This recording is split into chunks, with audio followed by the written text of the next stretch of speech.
ปันดีมันก็ตีปันเฮาเต็มทนเพราะว่าเจตนาเฮาสิอันรู้ในก็มันเหมือนปานก้นเฮา3 ปานก้นเฮาหลายปาน3 ปานปัทมาวยะเตเอามือเฮาเกิดเราต้องเมเจ้าเกจูมาต่อบ่ฮอดถึง25ในเปิ้นห้องว่าปัทมาวยะปัทมาอายุปานหนึ่ง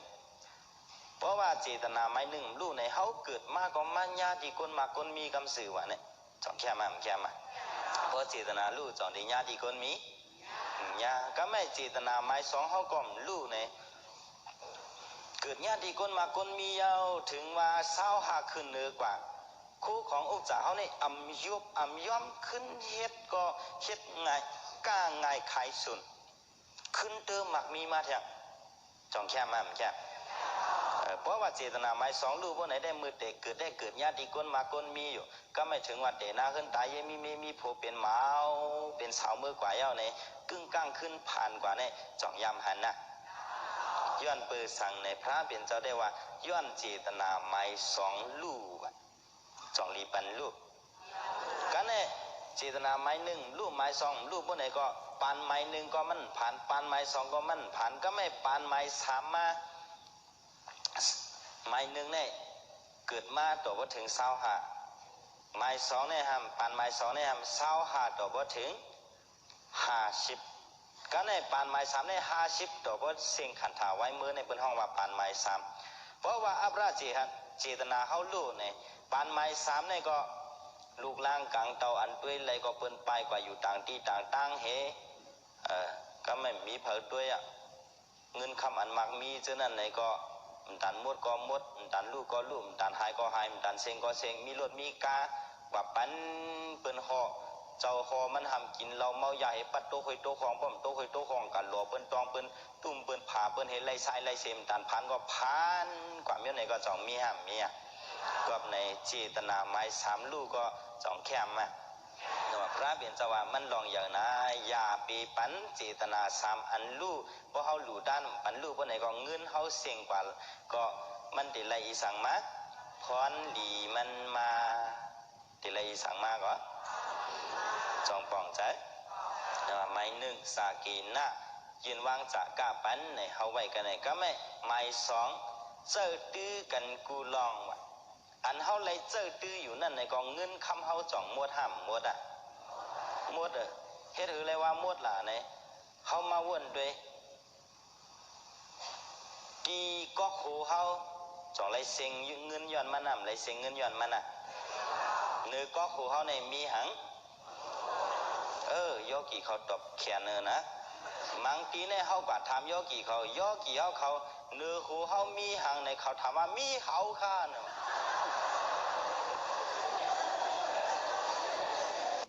เขาได้ตอบแค่น่ะมีคนโหในเจอก็ไม่คนโหในเฮาเลยเซ็งย้อนมันน่ะ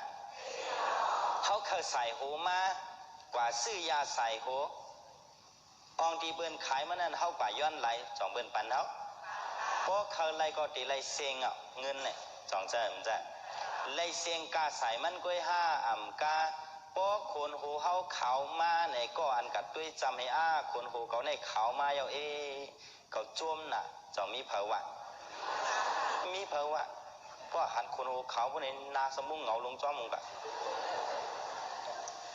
จ่องได้โอ้เปิ้นตีว่าเขาเท่าในคนโหเขาในหอกมาเยาเลยในนังหือมันเต็มหอกยายย่อมมันเปิ้นขายจังไม่เจอหังยายย่อมมันเปิ้นขายอยู่กำในป้อเฮากว่าเอายายย่อมมันไหนก็เลยเซ็งเงินน่ะเลยเซ็งจังใจมันได้กว่าซื้อมายาวกำในมาเสือเนื้อกอกอ่อนเฮาเฮบางเจอก็เสือเนื้อกอกเกี่ยวเฮบางเจอก็เสือเนื้อหวานอ่อนเฮน้ำมันเขาสำเอาเพราะเป็นยาเมืองเขได้เขาน้ำเลียงขมในโลนี่น้ำลาเนี่ยนะเอาน้ำมันนั่นโลให้ก็มาเอายาผลเคียวเขาอันเป็นกันถูมันนั่นก็มันนอกนิกให้ก็เขาขึ้นมาอยากจำให้ลุยเสือป้องจดกอกมันเอาไปไหนเขาไว้ให้บอก15 นาที15 มินิในเขาขึ้นกว่าเอาก่อน10มาใส่บรรหูเขาไปไหนก็ล้ำความงอมหลงมาแต่งก่อนจังยำหันก็ก็ว่ามันล้ำในล้ำตั้งจูตั้งจาระล้ำ3-4-5 วันก็เพราะ 4-5 วันกว่ามือปุ้นเอาขึ้นเปลี่ยนหือมะเขาสลุดมายาวจ่องใจมันใจจ่องมันกึมอันนี้เลยเสียงย้อนมัน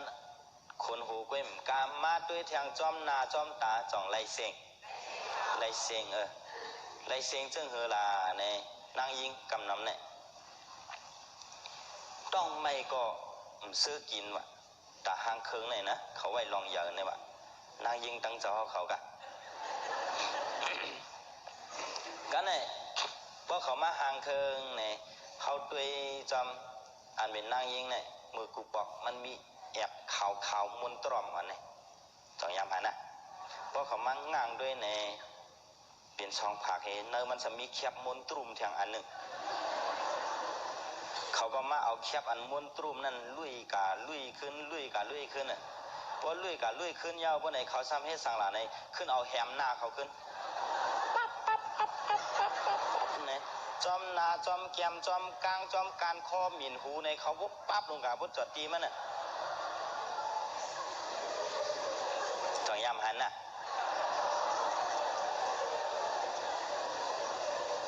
ว้วนด้วยอะไรย่อกี่เอาเขาเพราะเขาอยู่ไล่อย่าไปว่าเปิ้นเดม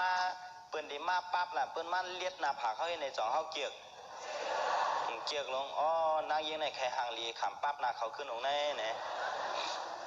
เขาก็ถามด้วยอันห้างคืนนั่นเปิ้นห้องสังหลาเนี่ยเมียวเลยค่าเนี่ยเมียวอันพวกเขามังงั่งเนี่ยอย่ามุนตรุ่มขาวนั่นอันมีแคบนึงมุนนั่นเห็นอันสัวปั๊บหน้าสุนั่นเปิ้นห้องสังเนี่ยความไตขาห้าเนี่ยความไตเนี่ยความไตได้ห้องว่าตุกปัดในเขาเนี่ย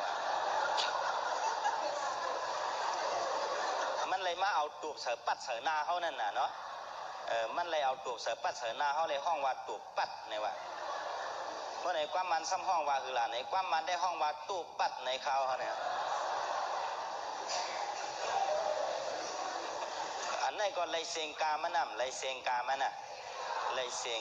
ขึ้นด้วยมาแทงตีต้องเขาไหนก็เลยเสียงกามันน่ะเลยเสียงกามันน่ะตากินตาย่ำเขานั้นเนี่ยเขาเลยเฮ็ดเลยหาเลยจ่ายกามันเนี่ยจ่องใจมันใจก็ในเขากินปัญญากลางเนอะกินปันอิ่มเต็มถึงกลางวันมาจ่องขึ้นต้องไม่กลางวันมาต้องไม่เนี่ยก็เขาขึ้นกินปันยังอิ่มเต็มกลางคำมาจ่องต้องไม่ฮัลโหลเมื่อปีนเหือปุ่มในเสือบันเมื่อกลางเนอะก็เต็มปิกกลางวันก็เต็มปิกมือที่ใครกินเที่ยงเอามือว่าเลยกินเหตายแค้นเหอยู่ลายเหควายมือเนี่ยเขาก็เสือบันก็ไม่เสือบันเหมือนเปิ้นว่ากินก็วันเสียง3 วันไปจันกินทบยบแถบเย็บเสียง2 แอบไปพาอันว่านั่นเราก็ไม่โลกินอิ่มกินเต็มลีงามพอเขามานอนอบพวกไหนนอนอบหมบในของสานีกังจองน่ะเพราะสานีกลางจองเนี่ยก็ไม่นาผักเลยตั้งปีนเนี่ยมันตื้อเปียนเนาะต้องเกาหลีน่ะถึงผ้าป่างเมืองเลี้ยงมาเพราะว่าเขาลูกสุกนานล่างตาภายน้อยภายหลงเขาเย้าพวกไหนมันขึ้นต้องไหมจ่องไล่เสือบันเทียจ่องเสียง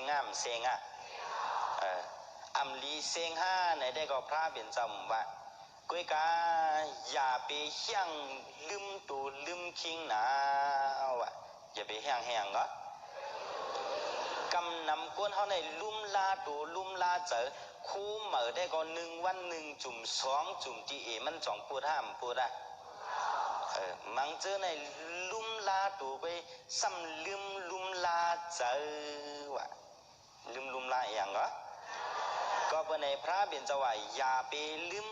ลุ่มลาปันเจอว่ะเจอเขาในพอห้อมลุ่มลามปวนสุ่มสีปนในใครโลภะใครโทสะใครโมหะขอใครมานะใครเอกสาใครเมสริยะขอก็เป็นในแหละลุ่มลาดูในมีกาขันในมีอยู่กาขันในเมืองกนในพอเขาลุ่มลาเจอเขาปนในแค่มีกาขันตั้งโจตั้งจาทำเมีย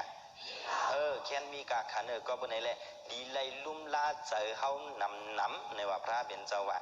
ดีเลยให้เดือลุ่มลาพอใครลุ่มลาเจอเขานำบนไอ้ไม้หนึ่งเขาดีเลยเอาเป้ลบผ้าดีเลยเอาเป้หัง